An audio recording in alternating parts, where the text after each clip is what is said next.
আপনি যাকে ভালোবাসেন তাকে জীবন সঙ্গী করা উচিত নয়, আপনাকে যে ভালোবাসে তাকেই জীবন সঙ্গী করা উচিত। তাহলে জীবনটা সুখময় হয়ে উঠবে, জীবনটা উপভোগ করতে পারবেন। আর একটু ক্লিয়ার করে বলি, মনে করেন আপনি একটা নৌকায় আছেন, নদী পার হবেন। নদীর কিনারায় দুইজন ব্যক্তি দাঁড়িয়ে আছে। একজনকে আপনি প্রচন্ডভাবে ভালোবাসেন, যাকে নিয়ে আপনার শত শত স্বপ্ন ঘেরা, যাকে ছাড়া আপনি বাঁচবেন না। আর একজন ব্যক্তি যে আপনাকে প্রচন্ডভাবে ভালোবাসে, আপনাকে নিয়ে তার শত শত স্বপ্ন ঘেরা, আপনাকে ছাড়া সে বাঁচবে না। কথা হলো, নৌকায় যে কোনো একজন ব্যক্তিকে তুলতে হবে। আপনি এখন কাকে তুলবেন? নিশ্চয়ই আপনি যাকে ভালোবাসেন তাকেই তুলবেন, কিন্তু সে আপনাকে ভালোবাসে কিনা সেটা আপনি জানেন না।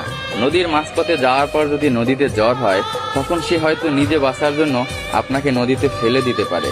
তখন আপনি ডুইবা মরবেন, আপনি সাঁতরাইয়াও কিনার পাবেন না। তখন আপনি বুঝতে পারবেন যে জীবনে কত বড় ভুলটা করছেন। আপনাকে যে ভালোবাসে তাকে যদি আপনি নৌকায় তুলেন, আর নদীর মাঝপথে আইসা যদি জ্বরও হয়, সে কখনোই আপনাকে ছাইরা যাবে না, কখনোই আপনাকে ফালাইয়া যাবে না। বাঁচতে হইলে দুজন একসাথে বাঁচবে, মরতে হইলে দুজন একসাথে মরবে।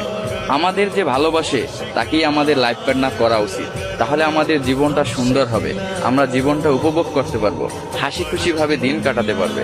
কিন্তু আমরা সব সময় ভুল সিদ্ধান্ত নিয়ে থাকি, যে কারণে আমাদের জীবনে এত দুঃখ, এত কষ্ট।